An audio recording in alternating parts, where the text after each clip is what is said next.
Not everyone can quit their job tomorrow, and pretending otherwise is just not helpful.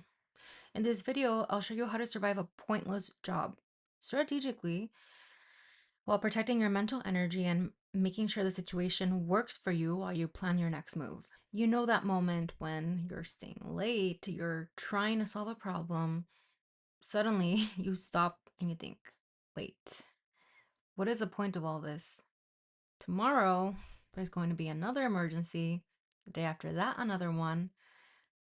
Somehow, everything is always top priority. How does that make any sense? You start to realize that you've been feeling this way for a while, maybe every day. And then comes the guilt because you're thinking, maybe there's something wrong with me. There usually isn't, though. Most people think they're miserable because they haven't gotten the promotion or the raise, or as simple as gotten recognition. They tell themselves, once I reach that new level, I'll finally feel fulfilled.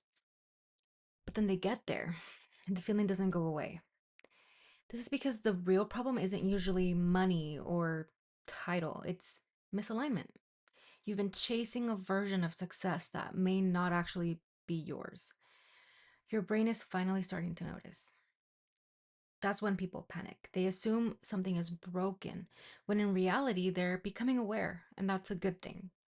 Most people, they'll respond by either quitting immediately or becoming extremely negative, but that actually makes things worse because now you're creating new problems. Bills exist, responsibilities exist. Now you're trying to solve multiple problems at once, problems that didn't exist before. What I've learned is that even jobs that feel pointless, they still serve a purpose. The question is, do you know what that purpose is for you? This is where I think a lot of people get it wrong. Strategic staying isn't just giving up. It's not checking out. It's not staring at the clock until 5 o'clock comes around every day. No. Strategic staying is setting strong boundaries while you keep your job. It's recognizing that this role it currently does serve a purpose. Maybe it's paying your bills, maybe it's helping you earn a retention bonus.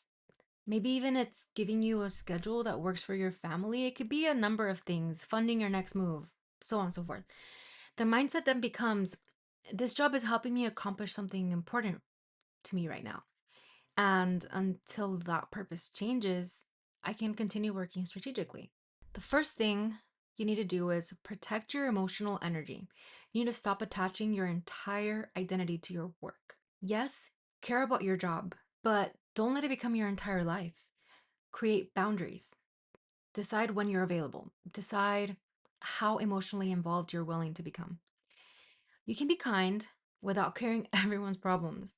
You can be supportive without becoming everyone's therapist. The second important tactic is viewing the job as a tool. Ask yourself, what is this job providing me? Maybe it's income. Is it healthcare? Maybe it's flexibility. Maybe it's a network of people that I wouldn't otherwise have access to, right? Once you identify whatever the value is for you, the job will start to make more sense, even if it's not your dream job. Now, the third thing is building your next chapter quietly. You need to develop skills or apply to jobs. Um, and most importantly, I would say reflect on what it is that you actually want. So learn, experiment, but don't go around announcing it to everybody. A surprising amount of energy gets wasted talking about plans instead of executing them. Build first, talk later. The fourth thing is maintaining professionalism. Even if you're mentally detached from the job, I get it. Don't bring negative attention to yourself. Stay out of drama. Continue doing your work. Continue behaving professionally. The goal is to leave on your terms, not because you accidentally sabotaged yourself. The fifth thing is very important. You need to recognize when strategic staying is becoming unhealthy for you. So you need to pay attention to your personal life. Are you isolating? Are you constantly irritated? Do you find yourself taking your work frustration home? Are your relationships suffering? At some point, surviving turns into self destruction, which we don't want. That's the line you don't want to cross. People often feel ashamed for staying in jobs they dislike. They think that they're settling, they think they're being too inauthentic. I'm gonna let you in on a secret.